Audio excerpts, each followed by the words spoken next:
Hello everyone, welcome back to my channel AG education bank. आज हम आपके सामने इंग्लिश ग्रामर का लेसन प्लान लेकर आए हैं। इससे पहले हमने इंग्लिश के प्रोज के और पोएट्री के लेसन प्लान अपलोड किए थे और इससे पहला वाला नाउन का लेसन प्लान अपलोड किया था। तो अगर आपको वो चाहिए तो आप मेरे चैनल की प्लेलिस्ट में जा करके सारे लेसन प्लान देख सकते हैं। इसके अलावा हमने संस्कृत के और सामाजिक विषय के लेसन प्लान अपलोड किए हैं। तो गाइज, अगर आपको चाहिए तो आप मेरे चैनल की प्लेलिस्ट में जाकर देख लीजिए। ओके फ्रेंड, तो चलिए हम अपने लेसन प्लान की तरफ बढ़ते हैं। देखिए, सबसे पहले मिडिल में हमने फिल किया हुआ है सब्जेक्ट, सब सब्जेक्ट, टॉपिक, क्लास साइड में, पीरियड, ड्यूरेशन एंड डेट इधर साइड में। तो ऐसे ही हमको ब्लैक बोर्ड पे भी फिल करना होता है और ब्लैक बोर्ड की जो राइटिंग होती है वो उस पर विशेष ध्यान दिया जाता है, जिससे कि बच्चे अच्छे से समझ सके और आपको उनको बार बार समझाना ना पड़े। राइटिंग को मीडियम साइज का लिखना चाहिए, ना बहुत ज़्यादा बड़ा बड़ा और ना ही बहुत छोटा छोटा। तो गाइज, ये जो आप फिलिंग करेंगे इसको बोलते हैं ब्लैक बोर्ड स्किल्स और एग्जामिनर्स इसको ही मेन देखते हैं। तो इसमें जो टॉपिक होता है वो स्टार्टिंग में नहीं डाला जाता है। जब हम अपने इंट्रोडक्टरी क्वेश्चन पूछ लेते हैं उसके बाद जो हमारा स्टेटमेंट होता है उसके बाद ही हमें यहाँ पे टॉपिक डालना होता है। तो चलिए आगे बढ़ते हैं। जनरल एम्स, इसमें जनरल एम्स हमने 5 पॉइंट लिख रखे हैं। ये जो है प्रोज से कुछ अलग हैं, तो आप प्रोज के पॉइंट इसमें ना लिखिएगा, इसको देख लीजिएगा ध्यान से। तो और स्पेसिफिक एम भी जो है प्रोज से थोड़ा सा चेंज है। तो गाइज, आप इसको ऐसे ही नोट कर लीजिएगा। इसमें हमने 4 पॉइंट लिखे हैं, आप भी इस 4 पॉइंट लिख सकते हैं और चाहें तो एक और पॉइंट बढ़ा भी सकते हैं। इसके बाद आता है टीचिंग एड्स। जैसे हमने प्रोज में लिखा था वैसे ही इसमें भी ऑर्डिनरी क्लास रूम इक्विपमेंट, अगर आप चाहें तो चॉक, डस्टर, अलग अलग चीज़ें भी यहाँ पे मेंशन कर सकते हैं। इसके बाद है previous knowledge, the student are familiar with pronoun and their kinds. इसके बाद जो आते हैं इंट्रोडक्टरी क्वेश्चंस। ये जो इंट्रोडक्टरी क्वेश्चंस होते हैं ये बीएड की छात्र छात्रा बच्चों से पूछती हैं, जहां हम टीचिंग कराने जाते हैं वहां पे पूछे जाते हैं। और पहले के जो क्वेश्चन होते हैं कोशिश की जाती है बच्चे वो आराम से बता दें, और लास्ट वाला क्वेश्चन हमारा प्रॉब्लमेटिक होता है। तो गाइज, ग्रामर के जो इंट्रोडक्टरी क्वेश्चन होते हैं वो थोड़ा सा चेंज होते हैं। ग्रामर में हम क्या करते हैं, ब्लैक बोर्ड पे कुछ सेंटेंसेस लिख लेते हैं इस तरीके से। ऐसे हमने 3 या 4 सेंटेंस लिख लिए। अब हमें इसी सेंटेंस से पुटअप करना है क्वेश्चंस। जैसे कि हमने पहला क्वेश्चन पुटअप किया है, what is the noun in this second. First second भी लिख सकते हैं, what is the noun in first second. तो यहाँ पे बच्चे आंसर देंगे सीता, क्योंकि उनको थोड़ी बहुत नाउन की जानकारी होती है। इसके बाद होगा which word is use in the place of Sita. तो इसके बाद नीचे वाला जो है शी लिखा हुआ है सीता की जगह, तो बच्चे बोल देंगे शी। तो हम यहाँ आंसर में भी लिखेंगे शी इज यूज्ड। फिर शी से ही नेक्स्ट क्वेश्चन होगा, what is she in this sentence. तो बच्चे जो है शी के बारे में भी जानते हैं, प्रोनाउन की डेफिनेशन भी बच्चे जानते होंगे, तो बच्चे बता देंगे प्रोनाउन। अगर बच्चे यहाँ पे नहीं बता पाते हैं और अटक जाते हैं तो आपका यही वाला क्वेश्चन जो है प्रॉब्लमेटिक हो जाएगा और आपको इसी के बाद स्टेटमेंट बोलना है। अगर बच्चे बता देते हैं तो आपको एक और क्वेश्चन पुटअप करना है, what do you know more about pronoun. तो ये बच्चे बिल्कुल नहीं बता पाएंगे और बच्चे शांत हो जाएंगे। इसके बाद आप अपना स्टेटमेंट बोल दीजिए, today we shall study about pronoun and its kind.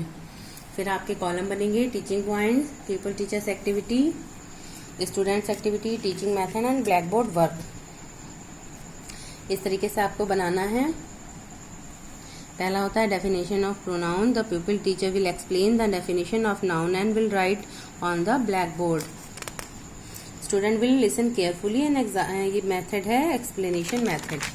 इसके बाद एग्जाम्पल्स बच्चों को दिया जाता है, वो बच्चे को एग्जाम्पल्स देते हैं कि एग्जाम्पल्स में क्या करना है, बोर्ड पे ही कुछ सेंटेंस फिर से लिखने हैं, फिर इसको बच्चों को समझाना है। The pupil teacher will ask some example of pronoun. उनसे इन शब्दों से फिर से क्वेश्चन बच्चों से पूछा जाता है।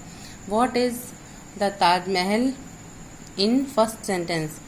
तो बच्चे ताजमहल बता देंगे कि ये नाउन है। इसके बाद what is it in second sentence, तो बच्चे बता देंगे प्रोनाउन है, क्योंकि हमने उनको ओरली जो है डेफिनेशन पीछे बता दी है, तो ओरली ही बताई है, डेफिनेशन लिखी नहीं है, पहले ओरली बताई है, तो ओरल बताने के बाद हम यहाँ पे एग्जाम्पल से बच्चों से पूछेंगे। फिर इसके बाद what is pronoun in third sentence, तो बच्चे बता देंगे आई एंड माई। इसके बाद what is pronoun in fourth sentence, तो क्या होगा ही एंड माई। अब क्या होता है, बच्चों को जब ओरली बता दिया है अब उनको लिखवाना भी है, तो हमने यहाँ पे जनरलाइजेशन में प्रोनाउन की डेफिनेशन यहाँ पे बच्चों को बोर्ड पे लिख के बता दिए हैं, और student will listen and note it down. ये लेक्चर मेथड हो जाएगा। इसके बाद स्टेप 2 हो जाएगा, इसमें हमें प्रोनाउन के टाइप्स बताने हैं। इसमें बच्चों का कोई वर्क नहीं है, और ये जो प्रोनाउन की टाइप है ये हमें ब्लैक बोर्ड पे बताने होते हैं, लिखकर बताने होते हैं, इसलिए हम यहाँ पे इसको पेस्ट भी कर देते हैं। इसके बाद एग्जांपल्स ऑफ जो है identify indefinite pronoun and personal and emphatic and relative pronoun. ये कुछ टाइप्स हैं प्रोनाउन के, 4 टाइप हैं, indefinite pronoun, personal pronoun, emphatic pronoun और रिलेटिव प्रोनाउन। तो इनमें से सेंटेंस कुछ लिखने हैं और बच्चों से फिर से आंसर लेने हैं, कुछ क्वेश्चन पूछने हैं, तो बच्चों को ये आंसर फिर से देने हैं। What which type of noun is few, कौन सी नाउन है, क्योंकि बच्चों को हम ओरली बता चुके हैं, तो बच्चे बता देंगे indefinite noun. What is pronoun in second sentence, तो सेकेंड सेंटेंस में आई है प्रोनाउन, तो बच्चे बता देंगे कि I. What is pronoun in third sentence, तो इसमें कौन सा है, आई और myself. What which type of pronoun is which, तो बच्चे बता देंगे relative pronoun. What is the pronoun in fifth sentence, तो फिफ्थ सेंटेंस में जो प्रोनाउन होगा बच्चे उसे यहाँ पे आंसर कर देंगे। फिर हम इन जो है इनकी डेफिनेशन बच्चों को बता देंगे, इंडेफिनिट प्रोनाउन, पर्सनल प्रोनाउन और एम्फेटिक प्रोनाउन और रिलेटिव प्रोनाउन की डेफिनेशन उन्हें बता देंगे, और हो सकेगा तो ब्लैक बोर्ड पे भी लिख देंगे। इतना बड़ा वर्क हमने यहाँ पे लिखा नहीं है, तो इसलिए सिर्फ बच्चों को आपको यहाँ पे बताना है। फिर इसके बाद आते हैं इवैल्यूएशन क्वेश्चन, मूल्यांकन प्रश्न, क्योंकि बोध प्रश्न इसमें नहीं होते हैं, बीच बीच में जो हम यहाँ पे क्वेश्चन पूछते हैं यही बोध प्रश्न हो जाते हैं, इसलिए इनको कॉम्प्रिहेंसिव क्वेश्चन इसमें नहीं लिखे जाते हैं, सिर्फ इवैल्यूएशन क्वेश्चन लिखे जाते हैं। तो हमने यहाँ पे 5 क्वेश्चन लिख दिए हैं।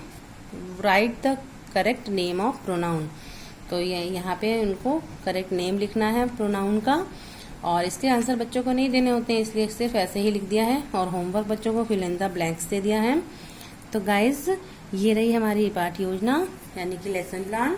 आप इसको कमेंट में बताइएगा, अगर आपको इसमें कुछ भी अलग लग रहा हो या समझ में ना आ रहा हो तो आप कमेंट में पूछिएगा, और अगर आपको ये लेसन प्लान अच्छा लगे, आपकी हेल्प हो, तो इसे प्लीज़ लाइक कीजिएगा और अपने फ्रेंड्स के साथ शेयर कीजिएगा, और मेरे चैनल को सब्सक्राइब करना बिल्कुल मत भूलिएगा। Okay friends, bye.